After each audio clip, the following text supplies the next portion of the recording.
Star Wars Episode 3, Revenge of the Sith, was directed by George Lucas, and it stars Hayden Christensen, Ewan McGregor, Ian McDiarmid, Natalie Portman, and Samuel Jackson. For many, this is the greatest entry in the Star Wars saga, though when this film came out, and 10 years after that point, this film was grouped up with its two older brothers and brushed off as trash. But when the sequels came out, the prequel trilogy, and especially this film, gained a massive resurgence in appreciation, mostly from fans who grew up with this trilogy, becoming old enough to voice their opinions on the internet. This film is easily my favorite entry in the prequel trilogy, but not my favorite entry in the greater Star Wars saga. That film is, of course, The Empire Strikes Back. I believe that this is the film, this is the story that Lucas wanted to tell from the beginning of this trilogy, but unfortunately he got distracted with the boring space politics in Phantom Menace and the crappy love story in Attack of the Clones. In this film, he is finally able to fully focus on the story he wanted to tell from the beginning, which is, of course, the fall of Anakin Skywalker. Though, unfortunately, I do have some issues with the execution of this story. I know it might seem silly to have a spoiler warning for a film that is ingrained in pop culture and meme culture, though I want to preserve the magic for those who haven't seen this film, for those who are honestly living under a rock. But, you know, I'm not gonna judge, so if you have never seen this film, I would highly recommend clicking off this video, because I am going to get into some spoilers. One aspect that has been massively improved from the first two prequels is the CGI. I'm always going to prefer practical effects, and I'm willing to admit that sometimes the effects in this film still has that artificial nature that I often complain about with these films, but I'm willing to address that there is a massive improvement in the CGI department. One takeaway from the opening scene is the chemistry between Anakin and Obi-Wan. They finally got it on point. They actually feel like brothers in this film, though I'm a little salty at the fact that it took them 3 movies to get to this point.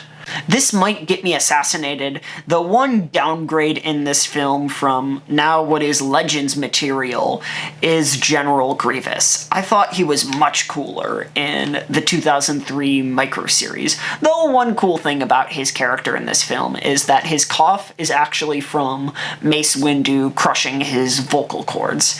It's so sad that Disney decanonized that show. It's actually on Disney+, so if you haven't seen it, I would highly recommend checking it out. Now let's talk about the infamous scene where Anakin beheads Count Dooku.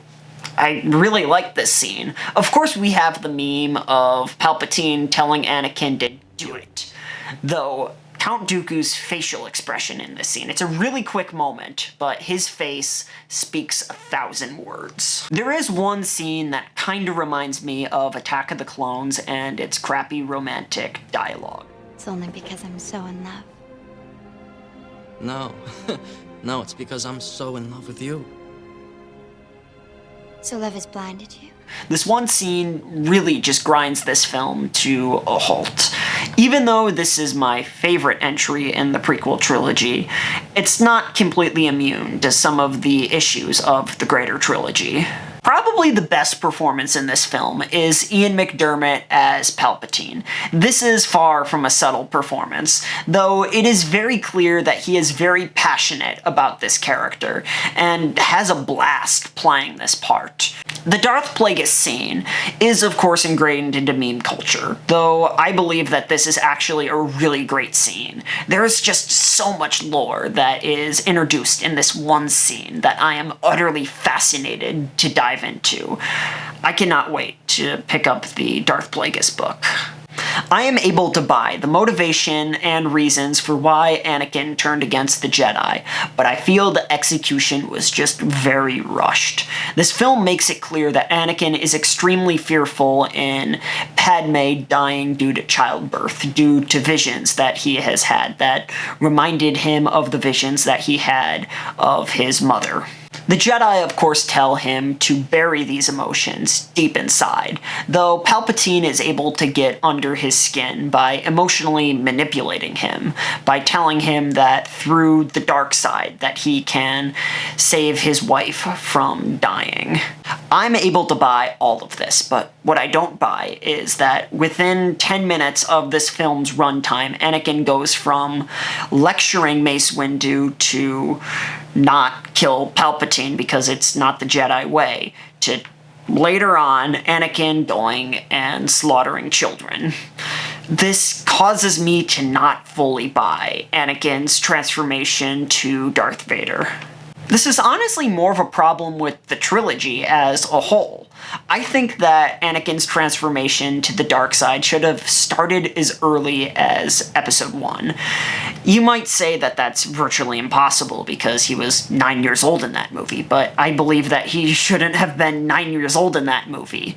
The action of him killing the Tusken Raiders should have happened in Episode 1, and that plot point shouldn't have been abandoned like it was in Episode 2.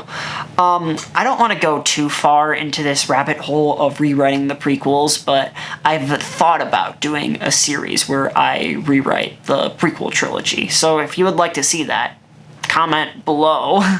Now, let's talk about the Order 66 scene. This is probably my favorite scene in the entire trilogy. It is beautifully scored by the musical genius himself, John Williams. I just love the shot of the clone troopers stopping in their tracks to fire their blasters at Ki-Adi.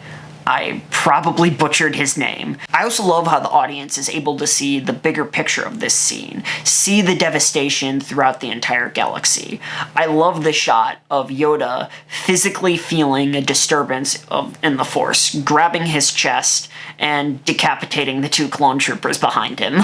The lack of dialogue was also an excellent choice, allowing the audience to fully grasp the devastation just through the visuals and music. Just honestly an excellent scene. Now time to talk about what is often considered the greatest lightsaber duel in all of Star Wars, and that is of course Anakin versus Obi-Wan. I think it's kind of overrated. Okay. Let me have my time in court here. Yes, I am able to admire the choreography and sheer spectacle of this scene, though I wish that there was a little less spectacle and a little more drama. I wish that this scene was more like the duels in the original trilogy and this excellent scene in the Clone Wars micro-series. And also I think this fight goes on for a little too long. Though I love the scene on the lava bank, shortly after Obi-Wan gets the high ground. Okay, jokes aside, Ewan McGregor acts the absolute hell out of this scene. He probably gives his best performance in the entire Star Wars saga in this scene alone. I also love how dark this scene is. You know, Anakin burning on the lava bank and Obi-Wan just being forced to watch the whole thing.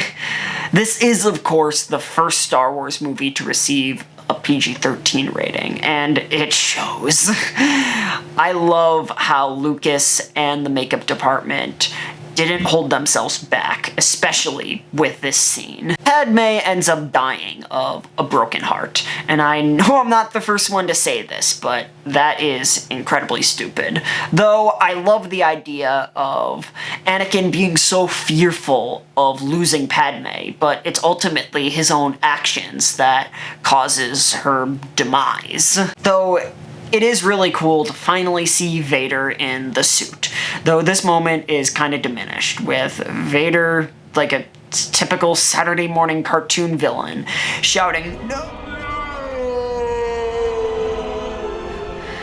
This scene has been ripped apart to death by the internet for over 20 years, but I still feel like I need to address it, because it kind of bothers me a lot.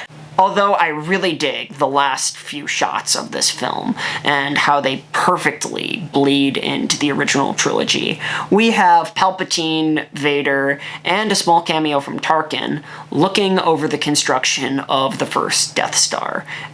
And then for the final shot of this film, we have Obi-Wan giving Luke to Owen and Beru. And this film finishes off with them looking out into the binary suns. Overall, Revenge of the Sith is my favorite entry in the prequel trilogy. I know I sound like a broken record, but I think that this film is a massive improvement over the first two prequels. And that is because of how emotionally powerful the last half hour is, despite of its flaws. This film does fall into some of the trappings of the rest of the trilogy, but I think that this is the best made prequel on a filmmaking standpoint and a story standpoint. Overall, Star Wars Episode 3, Revenge of the Sith, gets a B. Anyways, I hope you enjoyed my review of Star Wars Episode 3, Revenge of the Sith. And if you did, make sure to give this video a like. And if you want more content like this, hit the subscribe button and ring the bell notification so you can be notified every time I upload a new video. And shout out to the Timex Easy Reader and Tom Green. Thanks for watching.